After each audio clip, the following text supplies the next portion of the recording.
Egy Maulana Fikri siap tempur. Misi Dewa United tumbangkan Persebaya Surabaya.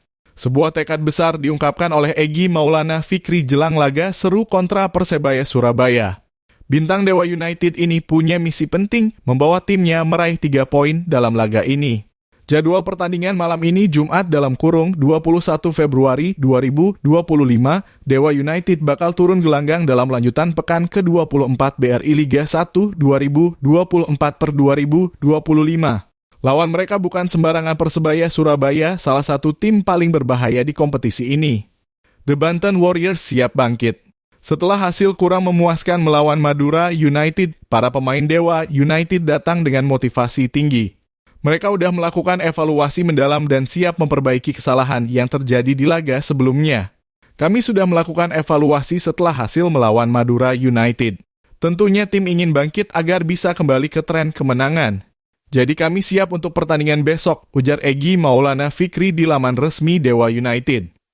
Mental baja Dewa United. Egy menegaskan bahwa mental timnya tetap kuat meski sebelumnya kalah dari Madura United. Alih-alih terpuruk, kekalahan itu justru bikin mereka lebih termotivasi untuk tampil maksimal melawan Bajul Ijo. Saya rasa secara mental kami tidak ada masalah setelah hasil di Madura. Justru kami sekarang lebih termotivasi lagi dan selalu menganggap semua lawan yang dihadapi sama, tambah Egy. Analisis dan strategi untuk redam Persebaya. Bukan cuma bermodal semangat, Egy dan kawan-kawan juga sudah menganalisis permainan Persebaya. Mereka menonton rekaman pertandingan Bajul Ijo buat memahami pola serangan dan strategi lawan. Persebaya memiliki daya serang yang bagus dan kami telah melihat video cara bermain mereka. Oleh karena itu, kami harus fokus untuk menjalankan instruksi pelatih dan saya yakin kami bisa tampil maksimal, pungkas Egy dengan penuh keyakinan. Duel panas siapa yang bakal menang? Laga ini diprediksi bakal berlangsung sengit dan penuh tensi tinggi. Dewa United ingin kembali ke jalur kemenangan, sementara Persebaya tentu tak mau kehilangan poin. Siapakah yang bakal keluar sebagai pemenang? Pendapat kalian? Menurut kalian, apakah Egy bakal mencetak gol di pertandingan ini? Apakah Dewa United bisa menumbangkan Persebaya? Drop prediksi kalian di kolom komentar. Alex Pastoor dan kebiasaannya yang unik. Bukti kedekatan dengan Timnas Indonesia? Sejak menjadi asisten pelatih Timnas Indonesia, Alex Pastoor punya kebiasaan baru yang menarik perhatian netizen. Pelatih berusia 58 tahun ini kerap membagikan fotonya dengan patung burung pemangsa di berbagai lokasi. Terbaru, dia berpose di taman dekat Istana Dolmabahce, Istanbul, Turki. Sebelumnya, ia juga melakukan hal serupa di Groupama Arena, Budapest, markas klub raksasa Hungaria, Ferencváros.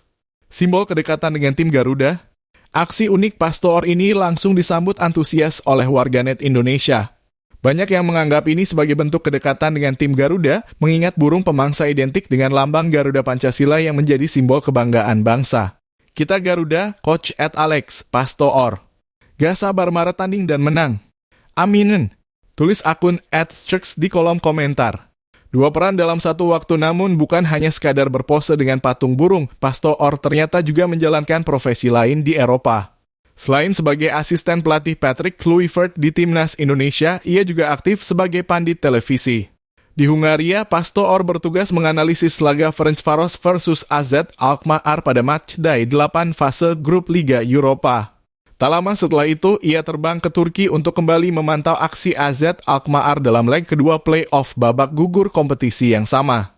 Pastoor, sang pandit berpengalaman, menjadi komentator sepak bola bukan hal baru bagi Alex Pastoor. Ia sudah beberapa tahun menganalisis pertandingan sepak bola Eropa di berbagai media. Dengan latar belakangnya sebagai mantan pemain dan pelatih, Pastoor punya pemahaman taktik dan strategi yang luar biasa. Selain tampil di siaran langsung televisi, Deputi Patrick Kluivert ini juga sering muncul di podcast sepak bola, membahas analisis pertandingan dan isu-isu terbaru di dunia bola. Apa keuntungan Timnas Indonesia? Berkat aktivitasnya sebagai pandit, Pastoor terus memantau perkembangan sepak bola modern. Dari sini, ia bisa memahami berbagai tren taktik terbaru yang digunakan klub-klub besar Eropa. Ini tentu menjadi keuntungan besar bagi Timnas Indonesia. Dengan pengetahuan luas dan pengalaman internasionalnya, Pastoor bisa membantu Garuda menyusun strategi jitu dalam menghadapi lawan-lawan tangguh di kualifikasi Piala Dunia 2026. Apalagi kombinasi keahliannya dengan Patrick Kluivert tentu diharapkan bisa membawa Timnas Indonesia ke level yang lebih tinggi. Target besar Piala Dunia 2026. Saat ini timnas Indonesia sedang berjuang keras untuk mewujudkan mimpi tampil di Piala Dunia 2026. Dengan dukungan tim pelatih berkualitas, ditambah semangat dan kerja keras para pemain, bukan tak mungkin Garuda bisa terbang lebih tinggi. Gimana pendapat kalian? Menurut kalian, apakah kehadiran Alex Pastoor bakal membawa dampak besar buat timnas Indonesia? Apakah strategi yang dia bawa dari Eropa bisa membantu Garuda bersinar? Drop pendapat kalian di kolom komentar. Garuda Pertiwi bungkam Arab Saudi, kemenangan berharga di FIFA Women's Matchday. Timnas Putri Indonesia kembali menunjukkan taringnya di panggung internasional. Dalam laga FIFA Women's Matchday yang digelar di Jeddah, Garuda Pertiwi sukses membungkam tuan rumah Arab Saudi dengan skor tipis 0-1. Hasil ini bukan hanya membawa kebanggaan bagi sepak bola wanita tanah air, tetapi juga menjadi bukti nyata perkembangan pesat tim asuhan pelatih Satoru Mochizuki. Strategi jitu Coach Mochi menghadapi tim tuan rumah, pelatih Satoru Mochizuki memilih untuk tidak menurunkan para pemain keturunan sejak awal pertandingan. Nama-nama seperti Claudia Schooneman dalam kurung Jerman, Sydney Sari Hopper dalam kurung Amerika Serikat, dan Estella Lopati dalam kurung Belgia terlihat hanya menghiasi bangku cadangan.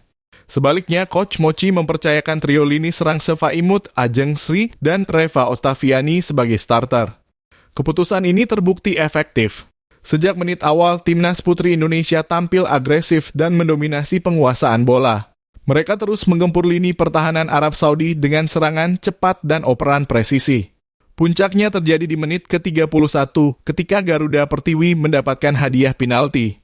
Eksekusi dingin Reva Ottaviani membuat kiper lawan tak berkutik sekaligus membawa Indonesia unggul 0-1. Pertahanan kokoh dan mental baja setelah unggul, permainan semakin sengit. Arab Saudi mencoba membalas dengan serangan-serangan berbahaya, tetapi lini pertahanan Indonesia tetap solid.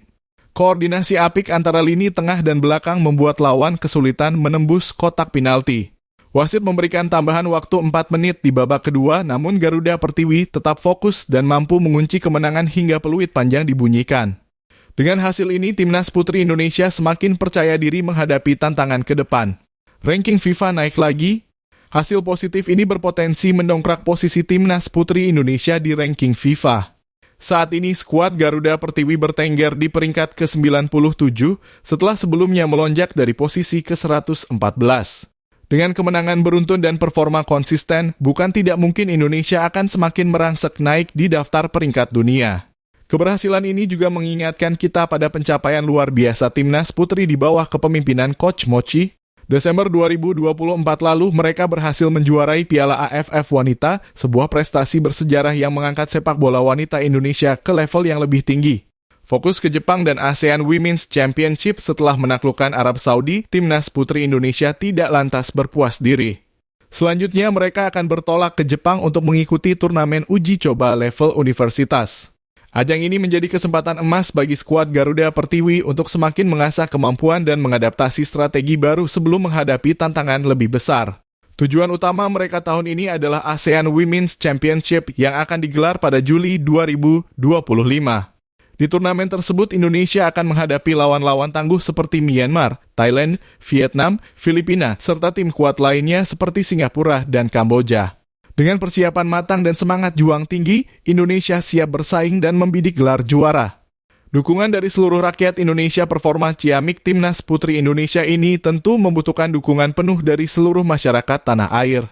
Semangat dan doa dari para supporter bisa menjadi bahan bakar tambahan bagi para pemain untuk terus berprestasi di panggung internasional. Jadi, ayo kita terus dukung Garuda Pertiwi. Bagikan semangat dan kebanggaan ini di media sosial, dan jangan lupa ikuti terus perjalanan mereka menuju kejayaan. And there it is, the best team in AFF, Indonesian woman, can you believe it? After winning the AFF, the journey is still long to bring the women's national team higher. And today, we are conducting a trial